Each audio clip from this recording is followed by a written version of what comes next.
नमस्कार प्यारे बच्चों। आज हम जानेंगे क्रिया के काल के बारे में, विशेषकर वर्तमान काल के बारे में।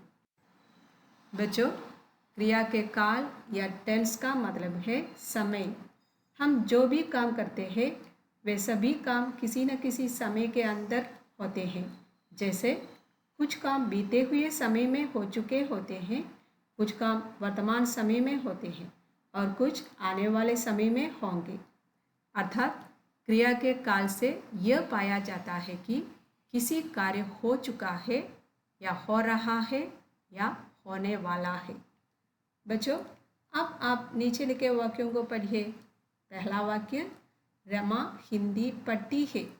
इस वाक्य में क्रिया है पढ़ती है। इससे पता चलता है कि क्रिया वर्तमान समय में या मौजूदा समय में होती है।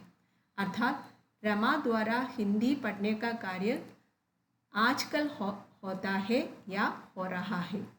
अतः पढ़ती है क्रिया वर्तमान समय का पता लगाता है।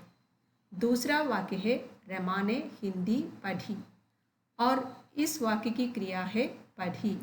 इस वाक्य से यह पता चलता है कि रमा पढ़ने का कार्य कर चुकी है, यानी हिंदी पढ़ने का कार्य बीते हुए समय में हुआ था। अतः पढ़ी क्रिया बीते हुए समय का पता लगाती है।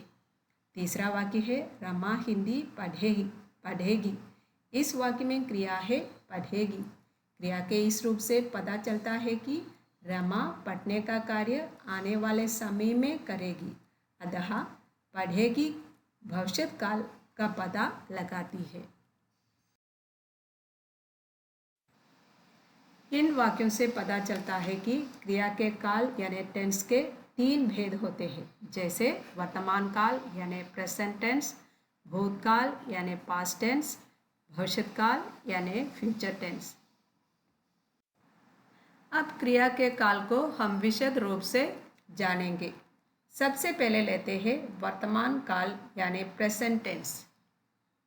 जैसा कि नाम से ही पता चलता है, क्रिया के इस काल से मौजूदा समय या अभी चल रहा समय का बोध होता है। अर्थात क्रिया के जिस रूप से वर्तमान समय में कार्य के होने या करने का बोध होता है।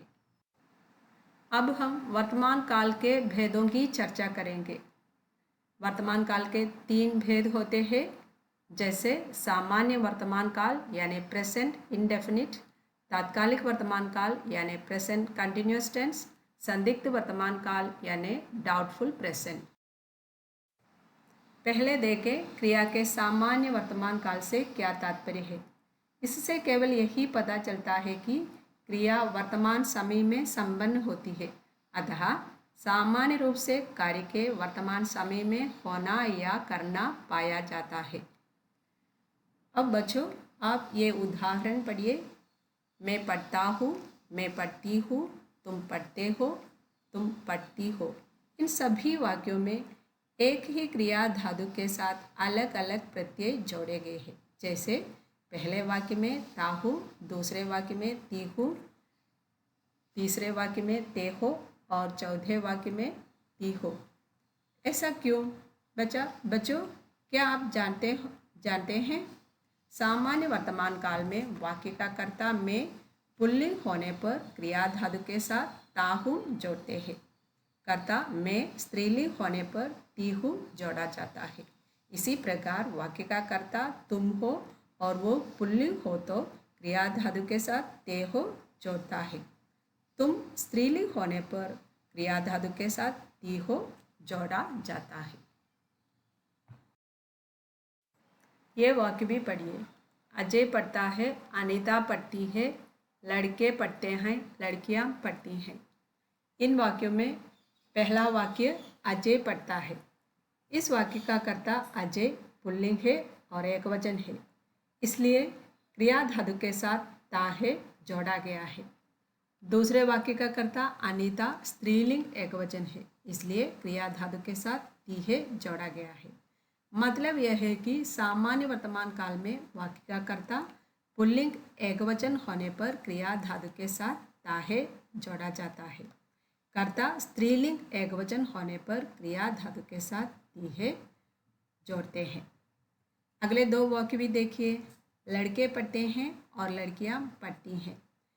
इनमें पहला वाक्य का कर्ता लड़का, लड़के पुल्लिंग बहुवचन है, इसलिए क्रिया धातु के साथ ते हैं जोड़ा गया है।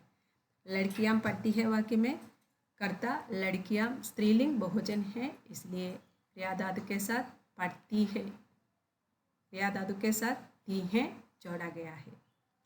इन वाक्यों से यह पाया जाता है कि कर्ता के लिंग वचन के अनुसार क्रिया के साथ अलग अलग प्रत्यय जोड़े जाते हैं। बच्चों, वर्तमान काल का अगला भेद है तात्कालिक या अपूर्ण वर्तमान काल यानी प्रेजेंट कंटिन्यूअस टेंस। क्रिया के जिस रूप से यह पाया जाता है कि क्रिया वर्तमान समय में चल रहा है या हो रहा है। ये उदाहरण पढ़िए। मैं पढ़ रहा हूँ, मैं पढ़ रही हूँ, तुम पढ़ रहे हो, तुम पढ़ रही हो। जैसा कि हमने सामान्य वर्तमान काल के वाक्यों में देखा है, तात्कालिक वर्तमान काल में भी कर्ता के लिंग वचन के अनुसार क्रिया धातु के साथ अलग अलग प्रत्यय जोड़े जाते हैं।